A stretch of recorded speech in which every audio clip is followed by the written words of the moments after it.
우리 좌우에 계신 분들과 함께 인사 나누겠습니다. 당신과 함께 예배할 수 있음에 행복합니다. 주님의 은혜 따라 살아갑시다. 오늘부터 다시금 마가복음의 말씀으로 돌아와서 좀 말씀을 나누고자 합니다. 우리가 하나님의 말씀을 들을 때 오직 주님의 은혜가 우리의 마음속에 풍성히 내려져서 말씀의 은혜를, 말씀의 능력을 경험할 수 있는 우리 모두가 되어지길 주의 이름으로 간절히 축원합니다.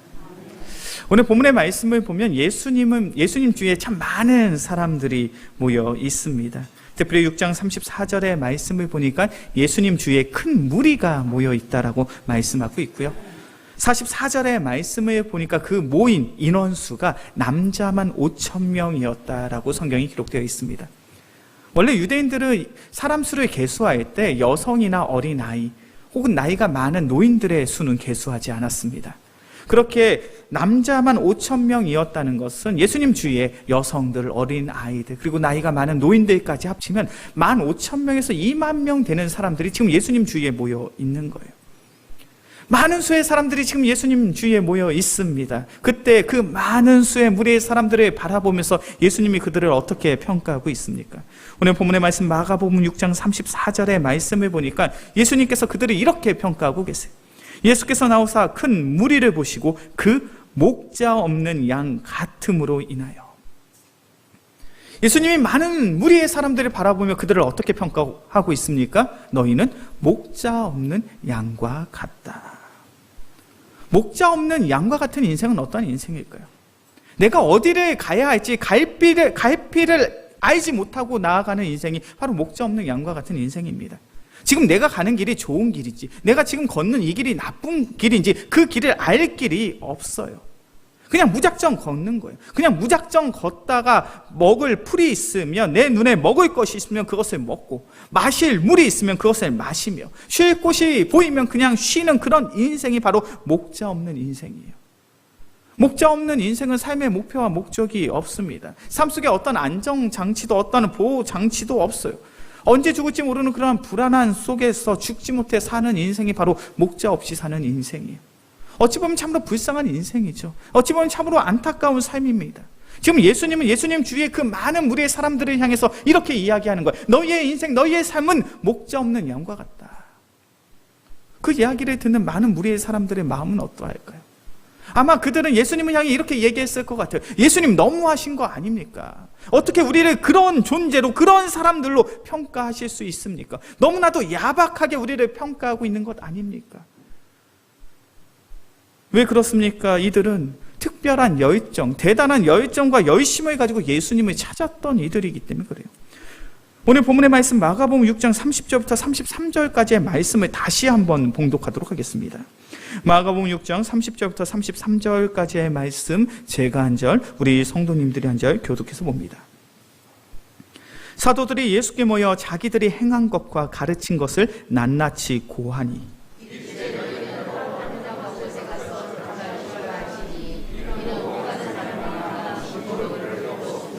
이에 배를 타고 따로 한적한 곳에 갈새.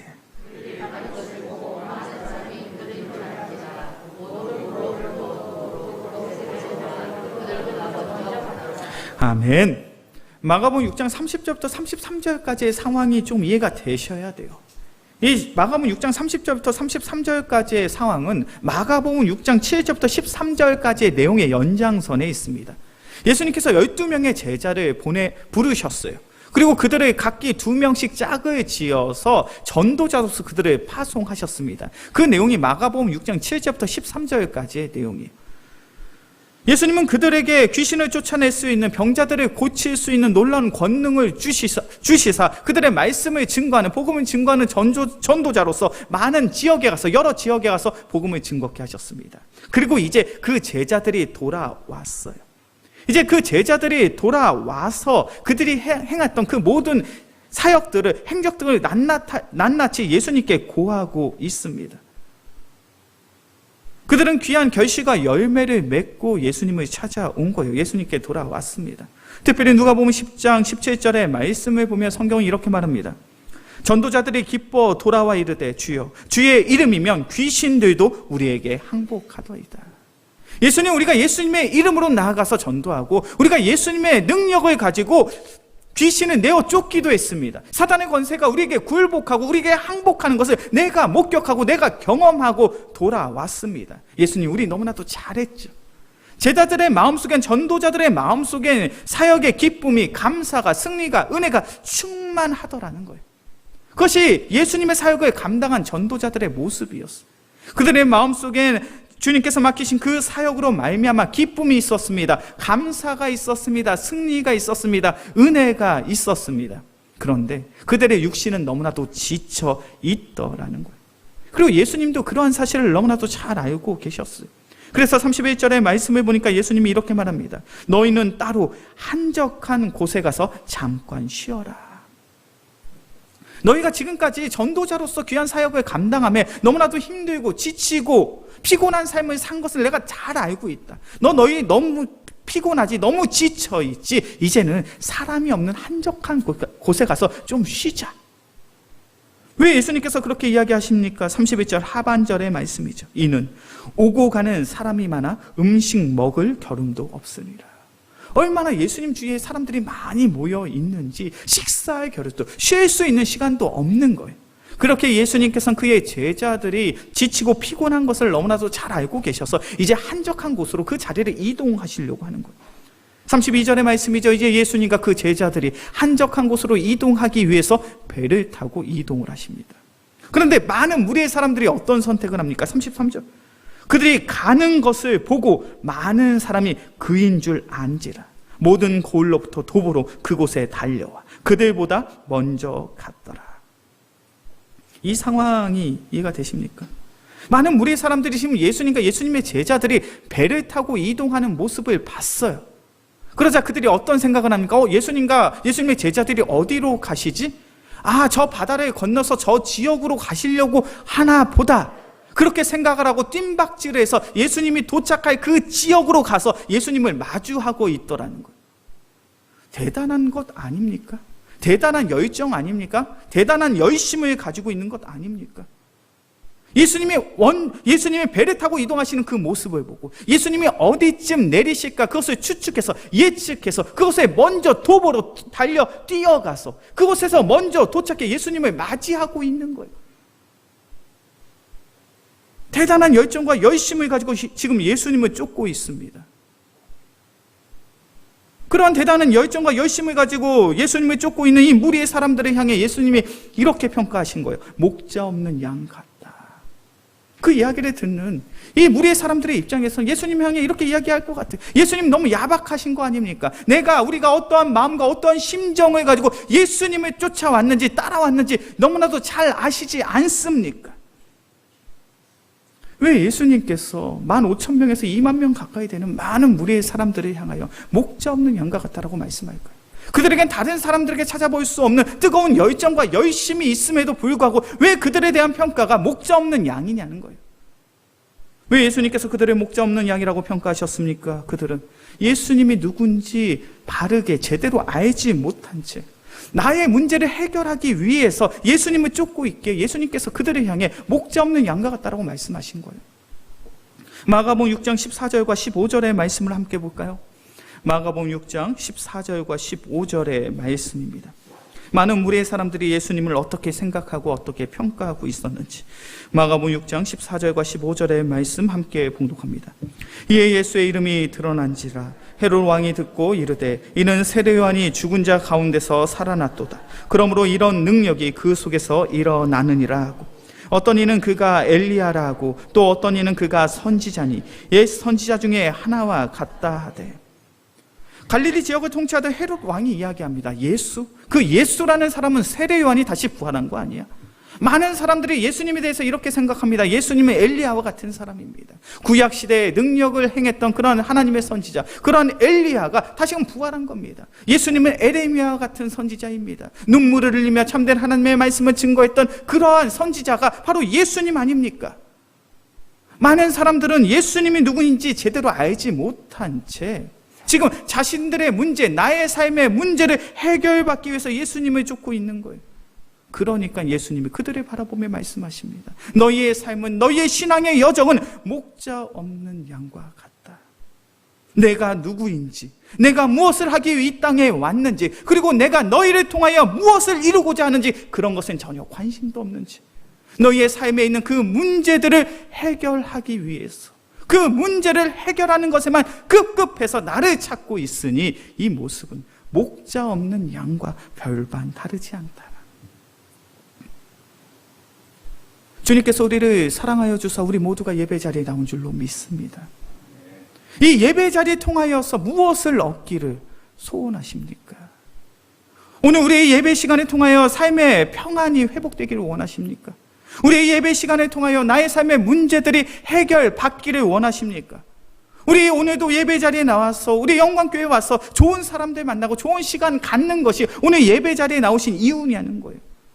우린 여러 이유와 목적을 가지고 예배 자리에 나올 수 있습니다. 그런데 우리가 이 예배 자리에 나온 이유와 목적이 나의 평안을 위해서, 나의 행복을 위해서, 나의 문제가 해결받기 위해서, 좋은 사람들, 좋은 이웃들 만나고 좋은 시간을 보내기 위해서 이 자리에 나왔다면 우리는 목자 없는 양과 별반 다르지 않더라는 거예요.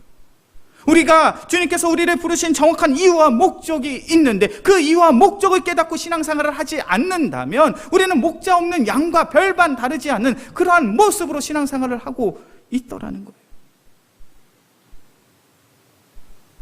우리 영광교회 귀한 성도님들, 귀한 예배 자리에 오셔서 목자 없는 양이 아닌 목자 있는 양의 모습으로 신앙생활할 수 있는 우리 모두가 되어지길 주의 이름으로 간절히 축원합니다. 목자 있는 양은 어떠한 양입니까? 나의 주인이 누구인지를 깨닫는 양이에요. 나의 목자가 누구인지를 바르게 알고 나아가는 양이 바로 목자 있는 양이잖아요. 그렇게 예수님께서 이 목자 없는 양과 같은 이들을 목자 있는 양들처럼 변화시키기 위해서 오늘 본문의 말씀을 보니까 하나님의 말씀을 가르치시더라는 거예요. 오늘 본문의 말씀 마가복음 6장 34절의 말씀을 함께 봉독하겠습니다. 마가복음 6장 34절의 말씀 함께 봉독합니다. 예수께서 나오사 큰 무리를 보시고 목자 없는 양 같음으로 인하여 불쌍히 여기사 이에 여러 가지로 가르치시더라. 예수님 앞에 나온 이 많은 무리의 사람들은 목자 없는 양과 같습니다. 자신들이 어디로 가야 할지, 어떤 인생을 살아야 할지 그것을 전혀 모르는 그런 인생을 살아가고 있습니다. 그런데 중요한 사실은 그런 목자 없는 양과 같은 인생을 산다 할지라도 예수님께서는 그 인생을 긍휼히 여기고 불쌍히 여기사 예수님 앞에 나올 수 있도록 인도하여 주시고 그들에게 여러 가지로 많은 것들을 가르치시더라는 거예요. 예수님께서 여러 가지로 많은 것들로 그를 가르치신다는 것은 무엇을 의미합니까? 바로 예수 그리스도의 복음을 증거하고 계시는 거죠. 우리가 마가복음을 읽으면서 마가복음을 이해하면서 가장 중요한 성경 구절이 있다고 말씀을 드렸어요. 혹시 기억이 나시나요? 제가 한 7개월 전쯤에 말씀을 드렸는데 마가복음을 이해함에 있어서 마가복음을 읽음에 있어서 가장 중요한 성경 구절, 우리 말씀을 찾아보겠습니다. 마가복음 1장 1절입니다. 마가복음을 시작하며 성경이 무엇에 대해서 말씀하고 있는지 마가복음 1장 1절의 말씀, 마가복음 1장 1절의 말씀 함께 봉독합니다. 하나님의 아들 예수 그리스도의 복음의 시작이라. 아멘. 마가는 마가복음을 시작하면서 이렇게 시작합니다. 하나님의 아들 예수 그리스도의 복음의 시작이라. 예수님이 누구인지 너희가 반드시 알아야 된다라는 거예요. 예수님이 누구인지 마가복음 1장 1절에서는 세 가지의 단어로 설명하고 있습니다. 먼저는 하나님의 아들이라는 거죠. 예수님은 누구이십니까? 하나님의 아들이신 줄로 믿습니다. 예수님이 하나님의 아들 되신다는 것은 이 세상을 창조하신 창조의 하나님이시며 이 세상의 모든 것을 다스리고 통치하시는 능력의 전능의 하나님이 바로 예수 그리스도이신 줄로 믿습니다. 예수님은 하나님이세요. 이 세상을 창조하신 하나님이시고 이 세상의 모든 것을 다스리시고 통치하시는 하나님이십니다. 그런데 그 하나님이 우리를 구원하시기 위해 이 땅에 오신 줄로 믿습니다. 그것이 바로 그리스도라는 고백이죠. 그리스도의 말뜻은 바로 나의 구원자, 나의 구세주라는 뜻을 가지고 있습니다. 예수님이 참된 하나님이시며 이 세상을 통치하시고 다스리시는 이 세상의 왕 되시는 그 하나님께서 우리를 구원하시기 위해 이 땅에 오신 줄로 믿습니다. 예수님이 말씀하십니다. 인자가 온 것은 섬김을 받으려 함이 아니라 도리어 섬기려 하고 자기 목숨을 많은 사람의 대속물로 주려 함이리라. 예수님이 이 땅에 오신 이유는 바로 나를 구원하기 위해서, 바로 우리를 구원하시기 위해서 이 땅에 오신 줄로 믿습니다. 바로 이것이 구원이라는 거예요. 바로 이것이 복음이라는 거예요. 복음이 무엇입니까? 참된 하나님께서 우리를 구원하시기 위해 이 땅에 오사 십자가에 달려 죽으심으로 말미암아 바로 우리가 구원받았음을 고백하는 것이 바로 성경에서 말씀하고 있는, 예수님이 증거하고 있는 참된 복음인 줄로 믿습니다. 그것을 바르게 알라라는 거예요. 예수님이 무엇을 하기 위해 이 땅에 오셨는지를 바르게 알고 예수 그리스도로 말미암아 우리가 어떠한 존재가 되었는지 그것을 바르게 깨달을 때 바로 우리의 인생, 우리의 삶이 바뀌어지더라는 거예요. 제가 사역을 하다 보면 종종 저에게 그런 이야기를 하시는 분이 있어요. 목사님, 제가 신앙생활 한 지 10년, 20년, 30년이 지났습니다. 그런데 내가 신앙생활 한 지 10년, 20년, 30년이 지났는데 나의 신앙의 모습이 변하지가 않습니다. 나는 여전히 세상의 것들을 최우선으로 생각하며 중요하게 생각하며 살아갑니다. 목사님, 저는 여전히 다른 사람들을 미워하고 시기하고 질투하는 그런 마음을 가지고 살아갑니다. 목사님, 제가 신앙의 연차가 10년, 20년, 30년이 되었는데도 왜 저의 모습이 변하지 않을까요? 우리의 신앙의 연수가 10년, 20년, 30년이 되었음에도 불구하고 여전히 완악한 마음을 가지고 살아갑니다. 세상의 헛된 것들을 나의 삶의 목표 삼아서 그것을 향해 살아가는 그런 인생을 바로 우리가 마주하게 되잖아요. 왜 이런 문제가 생길까요? 그것은 바로 우리가 예수님을 바르게 알고 바르게 깨닫지 못했기 때문이에요. 우리가 예수님이 누구인지 바르게 알고 바르게 깨닫고 깨달음에 의해서 신앙생활을 한다면 우리의 모습은 변화될 수밖에 없어요. 우리 말씀을 한번 찾아볼까요? 빌립보서 3장 7절에서부터 9절까지의 말씀입니다. 금요기도의 시간을 통해서도 함께 나누었던 말씀이죠. 빌립보서 3장 7절에서부터 9절까지의 말씀, 제가 한 절, 우리 성도님들이 한 절, 마지막 절은 합독해서 보겠습니다.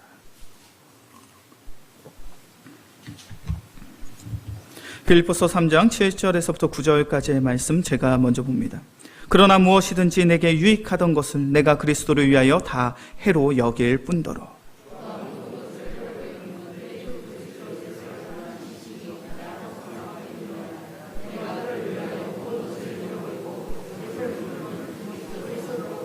함께 봉독합니다. 그 안에서 발견되려 함이니 내가 가진 의는 곧 믿음으로 하나님께로부터 난 의라. 아멘. 사도 바울이 고백합니다. 나는 나의 삶 속에 나에게 유익이 되었던 그 모든 것들이 이제는 아무짝에 쓸모없는 것이라고 고백한다는 것. 나의 삶 속에 나에게 유익이 되었던, 내가 자랑했던, 나의 삶에 가장 소중했던 것들이 있는데 이제는 그 모든 것들이 배설물처럼 아무짝에 쓸모없다라는 사실을 깨달았다는 거예요. 사도 바울이 그렇게 그의 삶의 기준과 잣대와 가치관이 바뀔 수 있었던 이유가 무엇입니까? 8절의 말씀이죠. 그리스도를 얻고. 성경에 표시를 할 수 있다면 표시해 두시고요. 별을 100개를 쳐도 부족함이 없는 그런 고백이에요. 내가 나의 마음, 나의 심령 속에 살아계신 예수 그리스도를 영접하고 보니 내가 지금까지 살아가며 내가 자랑했던 것, 내가 쫓았던 것, 내가 추구했던 그 모든 것들이 참으로 헛되었구나. 이것이 온전히 예수 그리스도를 바르게 알고 깨달으며 그 예수 그리스도를 나의 믿음으로 고백하는 자들이 누릴 수 있는 하나님의 축복인 줄로 믿습니다. 우리가 신앙생활을 하면서 교회에 나오면서 우리의 마음속에 그런 소원이, 소망이 있어야 돼요.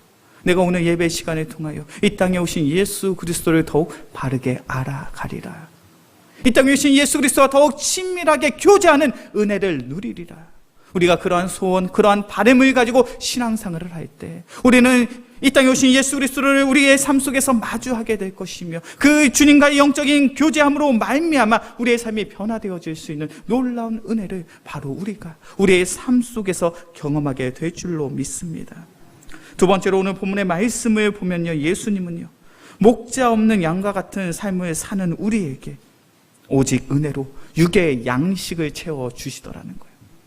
오늘 본문의 말씀은 우리에게 너무나도 익숙한 내용이잖아요. 오병이어의 기적입니다. 오병이어의 기적의 클라이막스, 우리가 가장 은혜 받고 가장 중요하게 생각하는 내용 본문이 어디일까요? 오병이어의 기적 속에서 우리의 마음속에 늘 감동이 되고 우리의 마음속에 항상 은혜가 되는 그러한 내용, 아마도 보리떡 5개와 물고기 2마리로 5,000명이, 15,000명에서 20,000명 되는 많은 사람들이 다 배불리 먹고도 남은 바구니가, 남은 광주리가 12바구니가 되었다. 이 내용이 우리가 신앙생활 하면서 가장, 오병이어의 기적 속에 가장 은혜를 받는 내용인 것 같아요. 우리 말씀을 다시 한번 읽어볼까요? 마가복음 6장 41절부터 44절까지의 말씀입니다. 마가복음 6장 41절에서부터 44절까지의 말씀, 제가 한 절, 우리 성도님들이 한 절 교독해서 보겠습니다. 예수께서 떡 5개와 물고기 2마리를 가지사 하늘을 우러러 축사하시고 떡을 떼어 제자들에게 주어 사람들에게 나누어 주게 하시고 또 물고기 2마리와 모든 사람에게 나누시매 남은 떡 조각과 물고기를 12바구니에 차게 거두었으며. 아멘. 우리가 오병이어의 그런 기적을 대하면서 이 본문의 말씀이 참 은혜가 되지 않습니까? 많은 사람들이 굶주려 있는데, 많은 사람들이 배고파하는데 예수님께서 보리떡 5개와 물고기 2마리를 가지고 그곳에 있는 15,000명, 20,000명에 행하는 모든 사람들이 다 배불리 먹을 수 있도록, 그리고 남은 것이 12바구니가 남게 되는, 그러면서 우리 이 말씀을 보면서 그런 은혜를 구합니다. 주님, 우리의 가정에도, 우리의 장막에도, 우리의 사업장에도 이와 같은 은혜를 부어 주시옵소서. 오병이어의 기적처럼 작은 것을 가지고 주님께 드렸지만 우리의 가정에, 우리의 사업장에 흔들어 차고 넘치는 놀라운 축복과 놀라운 은혜가 임하기를 간절히 소원합니다. 우리는 이 본문의 말씀을 가지고 그렇게 소원하고 그렇게 은혜를 받는 것 같아요. 그런데 우리가 좀 더 깊이 묵상해 봤으면 좋겠어요. 이곳에 있는 이 많은 무리의 사람들이 어떻게 이와 같이 놀라운 은혜를 경험했는가? 제가 마가복음 6장 30절부터 44절까지의 말씀 중에 저에게 목사님 가장 중요한 말씀이 무엇입니까? 라고 질문한다면 저는 마가복음 6장 35절이라고 말씀드릴 것 같아요. 우리 마가복음 6장 35절의 말씀을 함께 봉독하겠습니다. 때가 저물어가매 제자들이 예수께 나와 여짜오되 이곳은 빈들이요 나에도 저물어 가니. 은혜롭지 않습니까? 네, 전혀 은혜롭지 않다라는 표정으로 저를 보시는 것 같아요. 아, 목사님 이 말씀이, 이 구절이 어떻게 은혜가 됩니까? 좀 상상을 해보셨으면 좋겠어요. 20,000명이나 되는 많은 사람들이 지금 예수님 주위에 모여졌어요. 그리고 예수님이 그들을 향해서 천국 복음을, 하나님의 말씀을 전하고 계십니다. 근데 그 말씀이 너무 꿀송이처럼 단 거예요. 시간이 어떻게 가는지를 몰라요. 그래서 시간 가는 줄 모르고 말씀을 듣다가 해가 저물어 보였어요. 식사 때를 놓쳐버렸어요. 이젠 해가 저물어서 자신들의 마을로, 자신들의 고향으로도 돌아갈 수 없는 그런 상황이 된 거예요. 그 내용이 35절의 내용이잖아요. 때가 저물어가며 제자들이 예수께 나와 여짜오되 이곳은 빈들이요 나에도 저물어가니. 그들이 있는 곳은 허허벌판 빈들이에요. 쉴 곳이 없습니다. 마실 물이 없어요. 먹을 양식이 없습니다. 그런데 그것이 중요하지 않아요. 이곳에 무엇이 있으니까요? 하나님의 말씀이 있으니까요.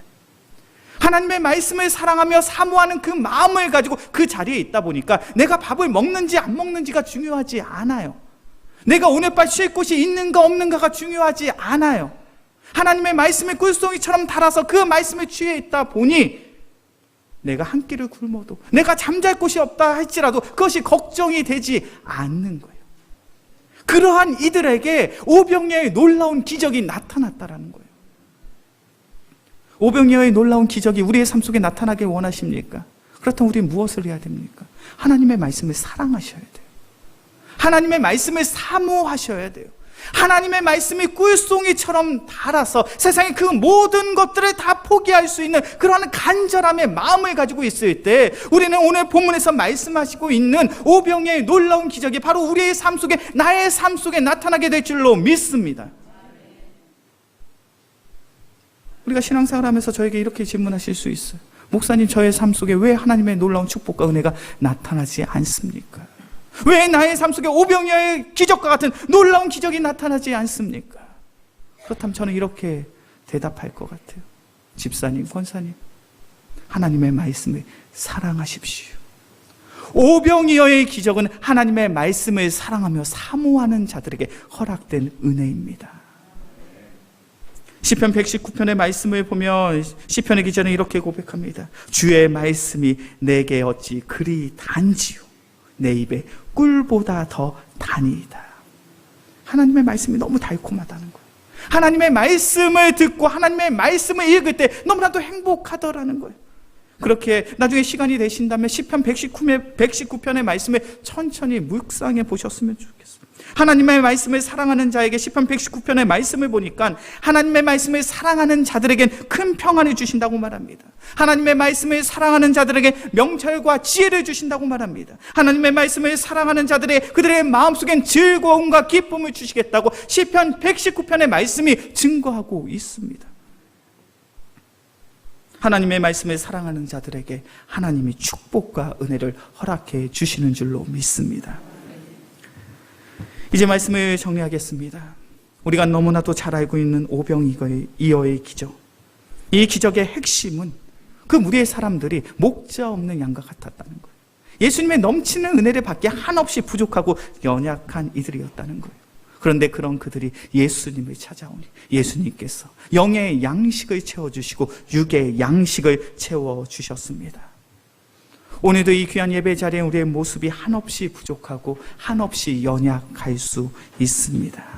그러나 우리가 부족하고 연약한 모습으로 주님 앞에 나왔을 때 주님께서 오직 주님의 은혜로 우리의 삶 속에, 우리의 마음, 우리의 심령 속에 영의 양식을, 육의 양식을 채워주실 줄로 믿습니다. 고린도서 6장 2절의 말씀을 보면 성경은 이렇게 말합니다. 내가 은혜 베풀 때 너에게 듣고 구원의 날에 너를 도왔다 하셨으니 보라, 지금은 은혜 받을 만한 때요, 보라, 지금은 구원의 날이로다. 바로 오늘 우리의 예배가 은혜 받을 만한 때요, 바로 구원의 때인 줄로 믿습니다. 우리 영광교회 귀한 예배를 통하여 주님께서 예비하신 놀라운 은혜를 우리의 마음, 우리의 심령, 우리의 가정, 우리의 사업터 속에서 마음껏 누릴 수 있는 우리 모두가 되어지게 주의 이름으로 간절히 축원합니다.